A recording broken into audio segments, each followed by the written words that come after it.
I don't get to know. This is happening live. This is happening live. At Mbaitolu stroke, Umuaka. It's happening live. Water. Oblet, now water. Ta. Now we not be them. If not them, they shall die. Now we not be them. Man, now we not be them. Politician. Yeah? I'm gonna like one in work. I'm gonna honor and when the White House, the black I know that's all White House. Eh? You know what? Not from now to him, you know, 4 days there. 4 days from now to Tuesday. I can make it 4 days. You knock up on the black, eh? And one in work, eh? We'll talk no got and don't also. This will be. Please, if you are visiting my YouTube channel for the first time, subscribe with us and turn on your notification button. Hello Biafrans, welcome to Magnetic Gist TV. Good morning, good afternoon, good evening, depending on your time zone and from wherever you are watching us from. Today being 14th of September 2025, we are bringing this news live and direct to you from the stables of Magnetic Gist TV. Biafrans, it is happening live in Mbaitolu. Mbaitolu now is very hot, yo.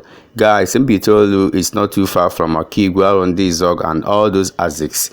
You know what's happening there? Do you know exactly what is happening there in Mbaitolu? Okay, now let me tell you. One of the Biafran Liberation Army commander by name B44, his camp is in Mbaitolu.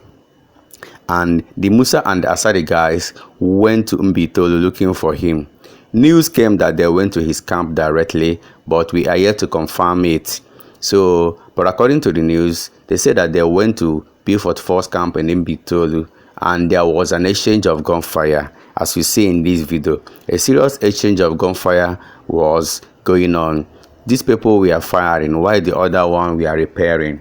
No be smart, you know. In fact, I for complete 2-3 days in that can I serious otago onye ike gwụrụ ka ya amazi onye ike ya gwụkọrọ ihe a na-ekwusi na onye gba ọsọ mmịa ife ndị a na-eme na this video ndị agbakọtara egbe na that Mbaitolu looking for B44 to capture him dead or alive. So according to this news, you see that they were not able to capture B44 and they were not able to capture any of the Biafran Liberation Army guys there in Mbaitolu. So it was a very serious exchange of gunfire. Although so many people were caught across the fire, some stray bullets by some people. According to one of the videos of Ikengurago, which I will still show you guys here, Ikengurago claimed that the secretary to the art camp of B44, that the secretary was gunned down, that B44 ran away with other guys, leaving the secretary there. And the secretary could not escape when the Musa and Asari boys came.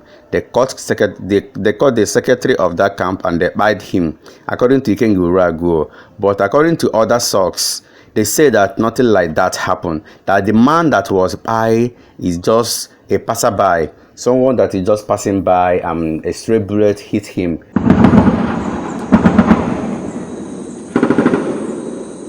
Very good.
Ngozi Ogbu. Aha wongere wanya be. Aha mo Ngozi Ogbu. Onye ihite ihuba Ọkaigwe. mgbe oge gara aga ebe 28 years ago achịrị m ọkaigwe dịka local government chairman. Abịala ihu a kamgbe 2020 before 2020 n'ihu a that's 5 years ago. Ndị ụlọ anyị ma ndị akụ enwere peace, so much so na ndị Fulani bịazie na-abata na ihube niile na-achị na ma ha na-erepụ ma ụmụ nwanyị na-emebisi ha akụrụ na ubi. Ma emebichiga nwanyị achụ na ma na-emebisi ha akụrụ n'ubi. Ndị ESN na Biafran Liberation Army were bata na ebe ihube na akụ. Ha biri na community school nọ n'ụlọ anyị ebe esi aga isi ihube na-aga akụ. Mgbe ha bi ebe ahụ, ndị ESN na Biafran Liberation Army ha were nwee opportunity chụọ ndị Fulani ahụ na-emebisiri ndị ụlọ anyị ha akọrọ na-erepụ ụmụ nwanyị. Ha were chụpụga ha. Mgbe ha chụpụgara ha, before we know it 2020, mgbe ha chụpụgara ha bịazie ma gọọmenti bịazie ha fọmụrụ grupu a na-akpọ Ebubagụ. Bụ gọọmenti fọmụrụ da grupu ahụ ihe ndị eze na ndị gọọmenti. Mgbe ha bịa nabata Ebubagụ ahụ gara aga kpọrọ ndị black and black dote na nke ata nke i nọ na isi ihube na-aga okoroma ihube gawa akụ. My uncle wụ eze Paul Ogbuagunze, ma eze Achọ Genesis, ma eze ndị ọzọ maka ndị abụọ nwụrụ anwụ ọsọ. Ha were kpọbata ha na mebi PG, ndị PG enwere na ihube. Mgbe ahụ enwere PG 4 na ihube.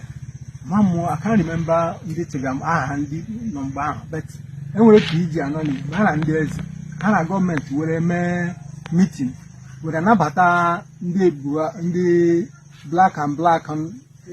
Ha bụ ụzọ bute na Ebubagụ, mechaa ha nabata ndị black and black nọ na ha bi na nke ata okoroma si ihube na-aga akụ.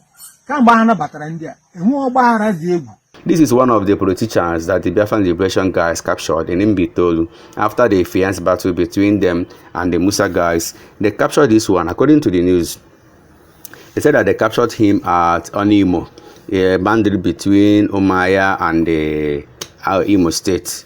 Yes, you know Umuaka is in Abia State, right? Yes, so a boundary between that Abia State and the Imo State, Umuoma. That's where they captured this politician.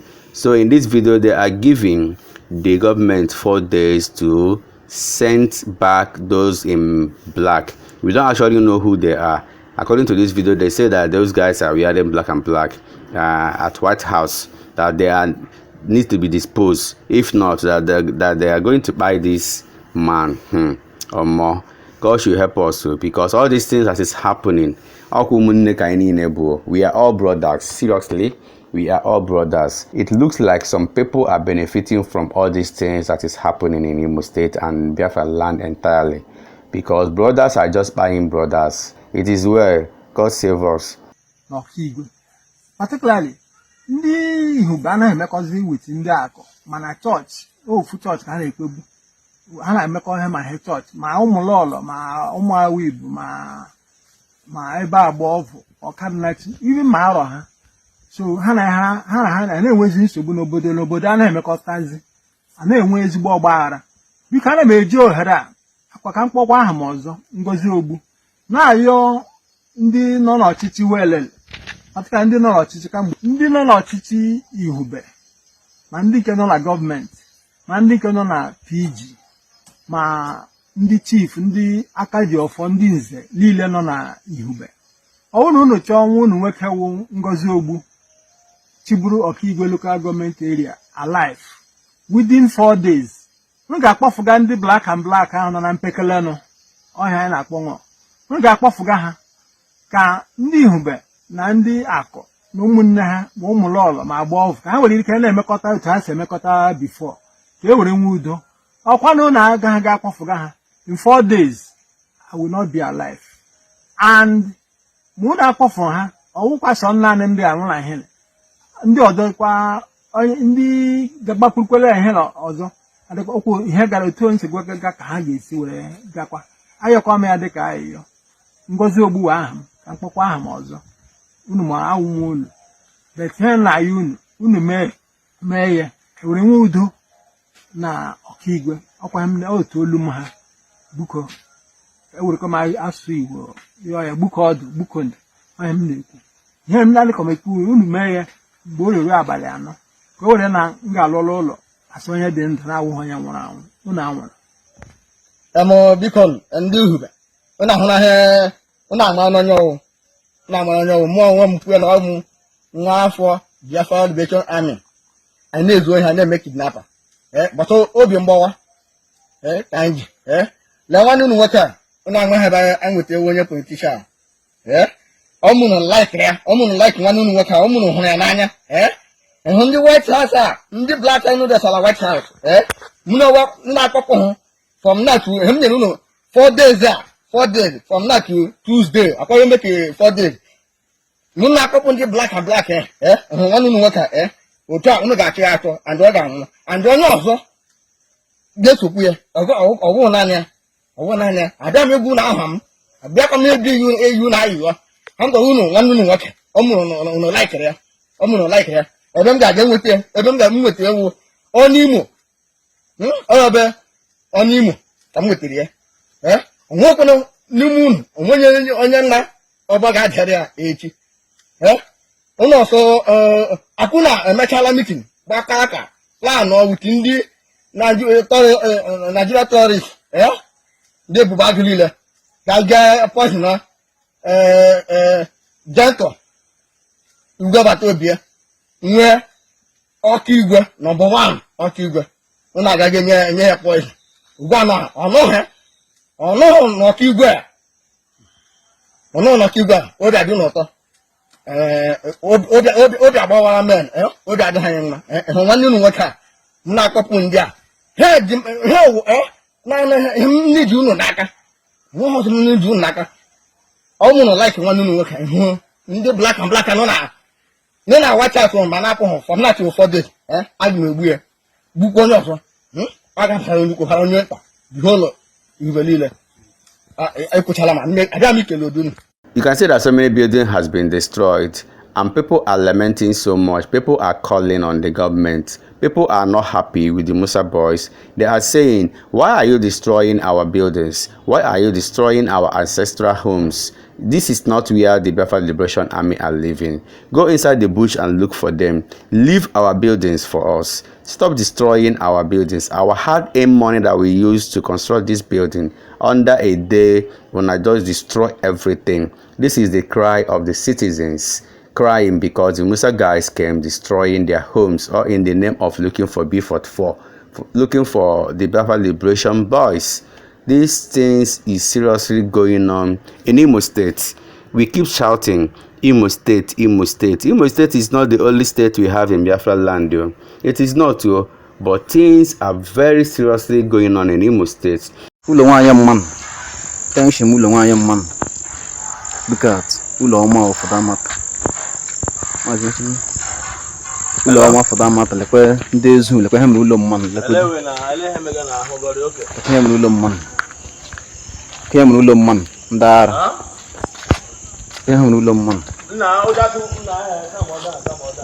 Ya man. Kaja man. Nam kaja. Kaja man. Nam kaja Umoma bro. The good thing them man. The good. Ada. Him man. La kwacha. Kwacha him man. La kwa. Him man. Ada.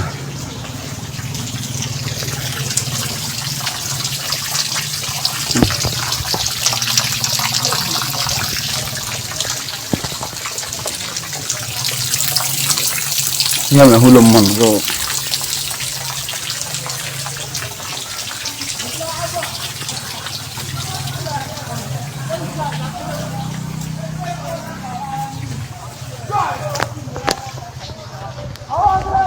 It's like peace is returning small in Okigwe, because these Okigwe youths are celebrating their New Year festival.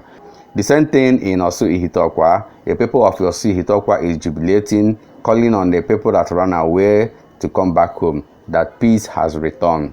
Like we always say, peace is the main thing. All we need in Biafran land is peace. All we need in everywhere is peace. Yo. Let there be peace, let there be peace. Igwe anyị riji today o Igwe na-erikwa ji.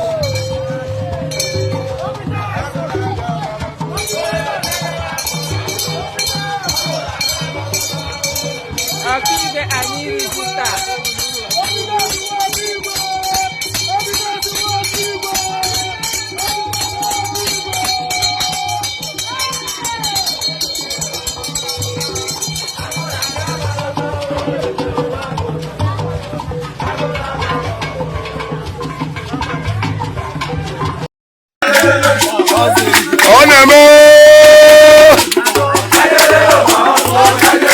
Yes. All I happen to see you too for life. I'll see you too in Osun local government. We have recovered our land. It's happening live. I'll see you too live on direct. It's happening live on direct. I'll see you too Osun LGA. I can't tell media reporting live on direct. We are live here. It's happening live. Today being 12th of September. 12th of September. Live on direct. 12th of September. It's happening live. Yes. It's happening live. 12th of September. Yes. Confirm. 12th of September. Live on direct. It's happening at Osu Itupa. Everything for life. Oh, Oshina Water. It's happening live on direct. It's happening live on direct. Confirm. It's happening live.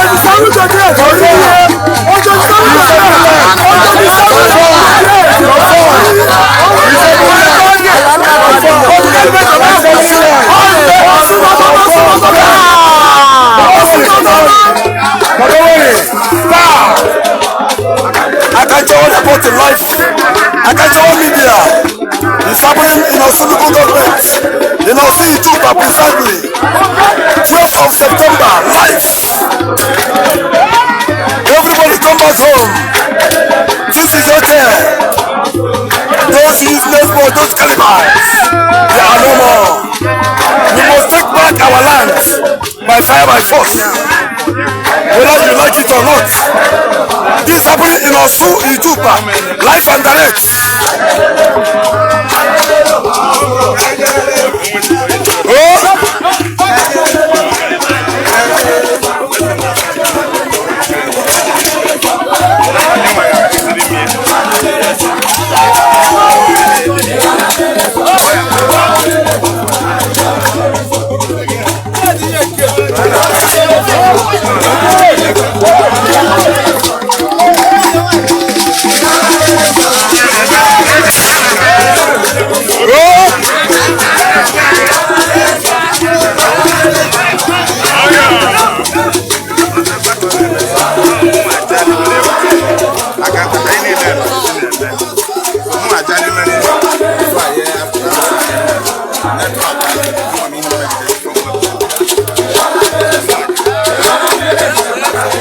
Now watch Ikenga Uruago as he claimed that B44 ran away and his secretary in that camp was by Dan. So listen to Ikenga Uruago to the end of his video. B44 security again. Ima the reason in Mbaitolu news and updates. Another man were here to scare you. The reason in Mbaitolu news and updates. Boke mata na that thing Ndagwalon is not true. How alone that you are powerful? How alone oh that you guys are so powerful that you can take on the government? It's a lie. Let me be honest with you people. After God comes government. onwero the amount of pressure, onwero the amount of force on one way to defeat the government. It's not possible. Anybody put a singing, oh, no, get defeating the government. That person is deceiving you. You can't defeat the government. If I was secretary B44, and that one now B45, if you like, you believe me. It's happier. It's none of my business. But mother your updates. Look, let me tell you people something. Ofifonya, emo buni no bo, imo deshini no me, ima all the fortification, oh, bullet can penetrate him, But what happened? He's down. Because a criminal cannot withstand the test of time. A criminal can't withstand the test of time. And you people can't withstand the firepower of Nigerian security. You can't. It's not cho-cho-cho. It's not bragging.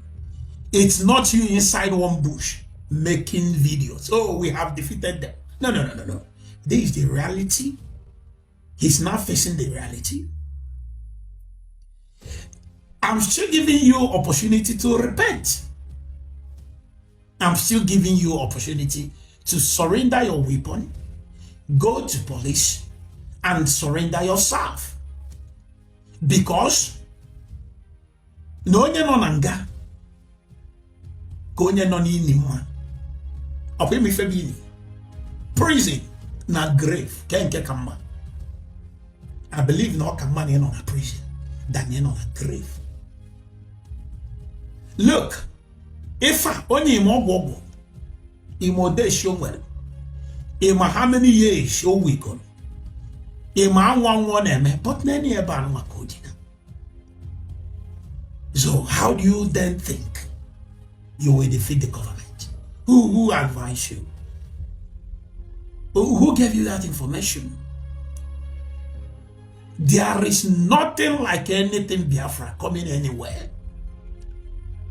Or just if they use Ugubu to enrich themselves. And the Kamwagudu Opuru no Chineke can bell for the coming of Biafra. So mother won't be enough for Chineke in Biafra. And yet Chineke Juno in Biafra. Can you go to Indini now because of Ife Biafra? Don't you think Naham will in vain? Do you know their names? Juju kwese no juo say nda anwuru e mo afa ebon na fight Nimo State. Do you know their names? You don't. The same thing will happen to you if you are not careful. Enwa akolo aka hat kon kaga. Ikonso was promised Douglas House. Douglas House or Ikonso House today. Family Ikonso ko ha na ebe ni na tafu. Ego to talo hakewe ni Ikonso. Where is the money? Ihe ni na abo yahoo.